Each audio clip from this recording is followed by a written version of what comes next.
أما بعد فأعوذ بالله من الشيطان الرجيم بسم الله الرحمن الرحيم إن الله وملائكته يصلون على النبي يا أيها الذين آمنوا صلوا عليه وسلموا تسليما صدق الله العظيم. حضرات گرامی، آج کا درس درود شریف کی فضیلت میں اللہ نے قرآن میں فرمایا ان اللہ وملائکتہ یصلون علی النبی، بے شک اللہ اور اس کے فرشتے نبی صلی اللہ علیہ وسلم پر درود پڑھتے ہیں. یا ایھا الذین آمنوا صلوا علیہ وسلموا تسلیما، اے ایمان والو، اللہ نے مومنوں کو حکم دیا، اے ایمان والو تم بھی میرے محبوب پر درود و سلام بھیجو. حضرت گرامی المختصر، جس طرح اللہ جل شانہ ہماری حمد و ثنا کا محتاج نہیں، اگر اللہ کی حمد و ثنا نہ کرے تو اللہ کی شان میں کمی نہیں آ سکتی. اس کی شان پہلے ہی بلند ہے. ہم جو بار بار پڑھتے ہیں سبحان اللہ سبحان اللہ سبحان اللہ، ذکر کرتے ہیں یا اللہ تو پاک ہے، یا اللہ تو پاک ہے، کیا اللہ ہمارے کہنے سے پاک ہوتا ہے؟ نہیں، وہ تو پہلے ہی پاک ہے. بزرگ فرماتے ہیں، مولانا روم رحمۃ اللہ علیہ فرماتے ہیں، جب تو بار بار سبحان اللہ کا ورد کرتا ہے تو اللہ تو پہلے ہی پاک ہے، اس کی برکت سے اللہ تجھے بھی پاک فرما دیتا ہے. تو عرض کرنے کا مقصد یہ ہے، جس طرح اللہ ہماری حمد و ثنا کا محتاج نہیں، یاد رکھو اسی طرح حضور بھی ہمارے درود و سلام کے محتاج نہیں ہے. جس پر خدا درود بھیجے، جس پر اس کے فرشتے درود بھیجے، کیا وہ ہستی، کیا وہ نبی ہمارے درود کی محتاج ہو سکتی ہے؟ نہیں نہیں، اس میں ہمارا ہی فائدہ ہے، ہمارا ہی بلا ہے. حضور پر درود پڑھنا یہ رب کی سنت ہے. یاد رکھو، اللہ نے ہمیں نماز پڑھنے کا حکم دیا، یہ نہیں کہا کہ میں بھی پڑھتا ہوں تم بھی پڑھو. روزے کا حکم دیا، زکات کا حکم دیا، حج کا حکم دیا. یہ نہیں کہا کہ میں بھی کرتا ہوں تم بھی حج کرو. میرے دوستو، یہ سنت الہی نہیں ہے، بلکہ یہ رب کے حکم ہے، یہ رب کا حکم ہے. لیکن درود پاک ایسا ورد ہے، ایسا عمل ہے، رب نے فرمایا میں بھی پڑھتا ہوں، میرے فرشتے بھی پڑھتے ہیں. یا ایھا الذین آمنوا، اے ایمان والو تم بھی میرے محبوب پر درود و سلام کے گجرے پیش فرماؤ. پھر یاد رکھو، مطلق حکم ہے، نماز کا وقت مقرر ہے، زکات کا مہینہ مقرر ہے، حج کے دن مقرر ہے، روزوں کا مہینہ مقرر ہے. لیکن درود پاک پڑھنے کا قرآن میں مطلق ایمان والوں کو حکم ہے. کوئی وقت مقرر نہیں، جب چاہے پڑھے، صبح پڑھے، دوپہر کو پڑھے، شام کو پڑھے، دن کے کسی حصہ میں، رات کے کسی حصہ میں، نماز سے پہلے پڑھے، نماز کے بعد پڑھے. فرمایا 24 گھنٹے جب چاہے محبوب پر درود پڑھے، اللہ اسی وقت قبول فرما لیتا ہے.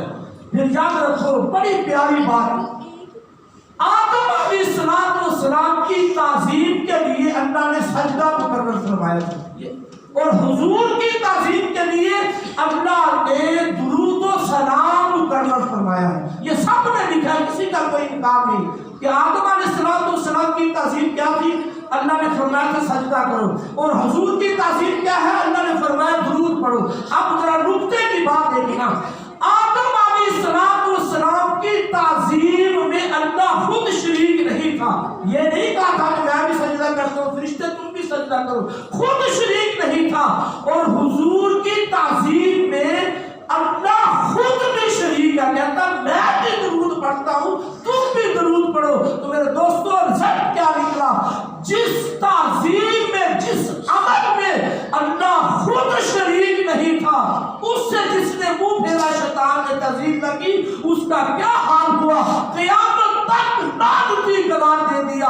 اور جس تعظیم میں، جس عمل میں اللہ خود بھی شریک ہے، جو اس سے منہ پھیرے گا خود ہی اندازہ لگا اس کا کیا حال ہوگا۔ تو میرے دوستو بزرگوں، درود کی بڑی برکتیں ہیں، درود کی بڑی فضیلت ہے۔ یاد رکھو حضور کے پاک جسم پر کوئی مکھی نہیں بیٹھتی تھی۔ ایک دفعہ شہد کی مکھی آئی، میرے محبوب علیہ السلام نے شہد کی مکھی سے گفتگو فرمائی۔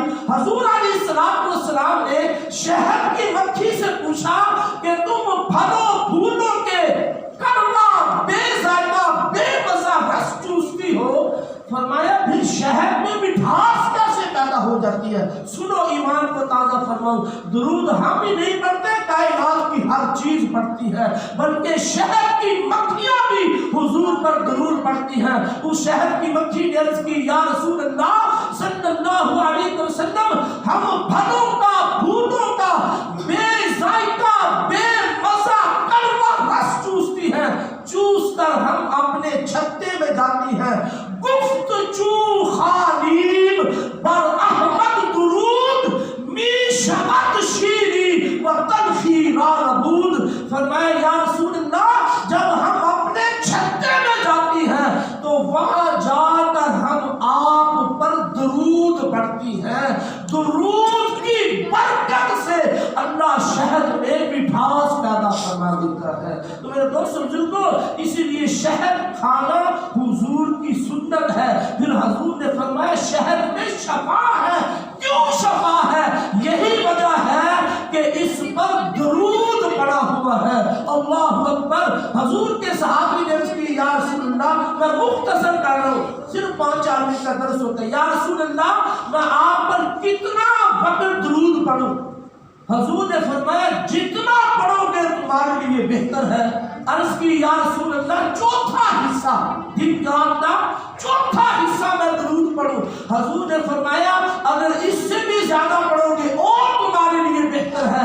اس نے پھر عرض کی، یا رسول اللہ نصف حصہ میں اگر آپ پر درود پڑھوں؟ حضور نے فرمایا اگر اس سے بھی زیادہ پڑھو گے تمہارے لیے اور بہتر ہے۔ صحابی رسول نے عرض کی، یا رسول اللہ صلی اللہ علیہ وسلم، اب میں سارا وقت ہی آپ پر درود و سلام پڑھا کروں گا۔ تو میرے محبوب نے خوش ہو کر کیا انعام دیا؟ حضور نے فرمایا پھر جاؤ، اللہ تمہاری ساری حاجتیں بھی پوری فرمائے گا، وہ دنیا کی حاجتیں ہو یا آخرت کی حاجتیں ہو، قبر و حشر جو کچھ بھی ہو۔ حضور نے فرمایا اللہ تمہاری ساری حاجتیں بھی حل فرما دے گا اور اللہ تمہارے گناہوں کو بھی معاف فرما دے گا۔ تو اس لیے بزرگان دین فرماتے ہیں جس دل میں یہ خواہش ہو، محبت ہو کہ میں اپنے محبوب کا دیدار کروں، حضور کی زیارت کروں، بزرگان دین نے ایک عمل بتایا ہے کہ جمعرات کے دن وضو کریں، 2 رکعت نماز نفل پڑھے، ہر رکعت میں سورۃ الفاتحہ کے بعد 11 مرتبہ آیت الکرسی اور سورۃ الاخلاص پڑھے، اس کے بعد یہ درود پڑھے، اللہم صلی علی سیدنا محمد النبی الامی وعلی آلہ وصحبہ وسلم۔ فرمایا یہ درود پڑھے، بزرگان دین فرماتے ہیں 3 جمعراتیں نہ گزرے گی اللہ کے محبوب کا اس کو دیدار ہو جائے گا۔ تو میرے دوست بزرگوں، اس لیے درود کثرت سے پڑھنا چاہیے۔ حضور نے فرمایا سب سے بڑا بخیل وہ شخص ہے جس کے سامنے میرا نام لیا جائے اور وہ مجھ پر درود نہ پڑھے۔ کہیں میرے محبوب نے فرمایا جو مجھ پر درود پڑھنا بھول گیا وہ جنت کا راستہ بھول جائے گا۔ کہیں حضور نے فرمایا جو مجھ پر درود پڑھے گا قیامت کے دن میں اس کی شفاعت فرماؤں گا۔ کہیں میرے محبوب نے فرمایا بندہ دعا سے پہلے اگر مجھ پر درود نہ پڑے اللہ اس کی دعا کو قبول نہیں فرماتا۔ لہذا ضروری ہے جب بھی دعا کرو اول آخر درود پاک پڑھ لیا کرو۔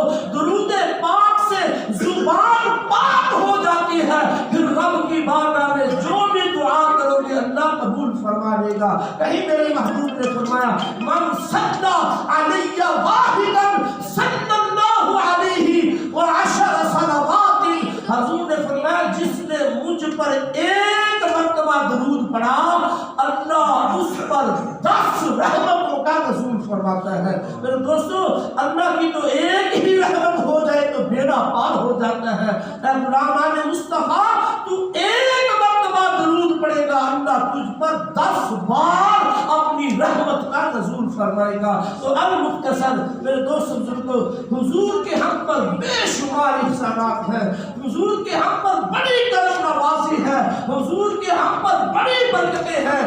ہمیں چاہیے کہ حضور پر کثرت سے درود و سلام پڑھیں، حضور کا شکریہ ادا کرتے ہوئے حضور پر درود سلام پڑھیں۔ حضور فرماتے ہیں کثرت کیا ہے کہ روزانہ 1000 مرتبہ درود پڑھو، اگر 1000 مرتبہ نہیں تو 500 مرتبہ درود پڑھو، اگر 500 مرتبہ نہیں تو 300 مرتبہ ہر غلام درود پڑھے، اگر یہ نہیں تو صبح شام 200 مرتبہ اپنے محبوب پر درود پڑھو، اگر یہ بھی نہیں ہو سکتا کم از کم یہ حق ہے ہر امتی کا کہ 100 مرتبہ روزانہ اپنے محبوب پر درود پڑھے۔ میرے دوستو یہ تو مشکل بات نہیں ہے، بزرگان دین کے قول پڑھ کر دیکھو، خدا کی قسم بزرگان دین روزانہ 10,000 مرتبہ، بلکہ ایک روایت میں نے ایک بزرگوں کا واقعہ پڑھا کہ وہ روزانہ 40,000 مرتبہ اپنے محبوب پر درود پڑھتے تھے۔ تو میرے دوست بزرگوں حدیث مبارکہ میں بشارت ہے،